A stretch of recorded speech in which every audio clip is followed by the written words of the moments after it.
Pas mes aiguilles, mais je parle bien d'épingles. On n'est pas, voilà, on n'est plus sur de la couture classique, donc des épingles à nourrice, hein, donc vous pouvez les acheter même courbées, et on en trouve. Alors, vous épinglez le tout sérieusement, vous faites de la couture stitch in the ditch en commençant au milieu, c'est-à-dire que vous allez avoir les deux ensemble de tissu. Donc, imaginez que mon envers est là, en dessous, hein, mon dos est donc envers contre envers. J'ai bien épinglé tout ensemble et je vais commencer mon stitch in the ditch ici. Je vais faire d'abord une croix ici. Ensuite, je vais faire mon contour ici. Et puis mon contour après là. Et puis voilà, je vais peut-être pas faire tous les contours en stitching, mais voilà, une grande partie, hein, pour essayer d'avoir quelque chose.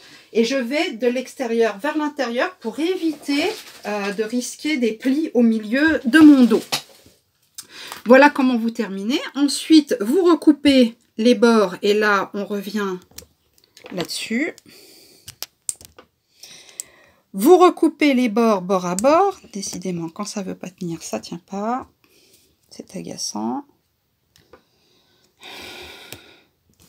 Hop, revient la cocotte. Voilà. Vous recoupez ici bord à bord.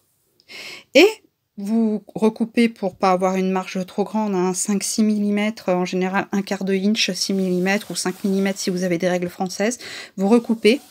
Et donc vous créez dans du tissu un biais assez large que vous allez coudre. Alors là, vous avez le choix. Hein. Vous pouvez le coudre sur le devant en l'ayant mis... je vais vous montrer un bout de...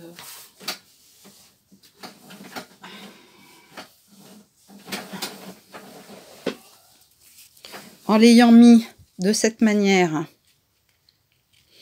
hein, voilà, pour coudre, en l'ouvrant bien, hein, là le mien n'est pas ouvert, vous ouvrez bien, vous cousez dans la couture de votre biais, et vous le retournerez, vous le replierez sur l'envers, et là sur l'envers, soit vous êtes très doué, et vous arrivez à recoudre exactement comme sur le devant, c'est rare, soit vous le cousez à la main, et vous pouvez faire le contraire, c'est-à-dire commencer par le dessous, c'est-à-dire faire commencer par sur le dos, c'est-à-dire que vous allez poser votre biais sur le dos. Voilà, si vous voulez le faire tout à la machine à coudre, vous allez le coudre ici, voilà.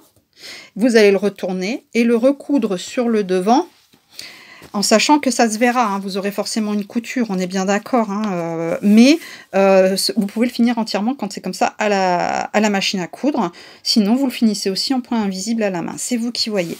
L'essentiel c'est que votre dos il tienne bien au devant, donc n'hésitez pas à faire ce que je vous appelle du stitch in the ditch. En broderie machine, quand on fait du patch à la brodeuse, il n'est vraiment pas nécessaire de se lancer dans du quilting supplémentaire, parce que souvent, hein, on va dire la très grande majorité du temps, votre truc, il a déjà été, vos blocs et l'ensemble de votre travail, il a déjà été largement quilté. Donc, il est inutile d'en rajouter. Sinon, là, ça va faire hyper chargé et ce serait un peu dommage. Donc, entraînez-vous uniquement à travailler le stitch in the ditch. Alors, le stitch in the ditch, vous allez en trouver mes pléthores sur YouTube, des vidéos pour vous montrer comment faire. Je vous dis simplement, veillez à commencer toujours par le milieu. C'est-à-dire que vous épinglez, vous étalez bien et vous commencez toujours par le milieu, le centre de votre travail pour aller vers l'extérieur. Voilà, j'espère que cette vidéo vous a été utile. Elle était un peu longue et je m'en excuse. Si vous avez des questions, n'hésitez pas à revenir vers moi. Je vous remercie de m'avoir suivi et je vous souhaite une excellente journée, de très belles broderies. À très bientôt.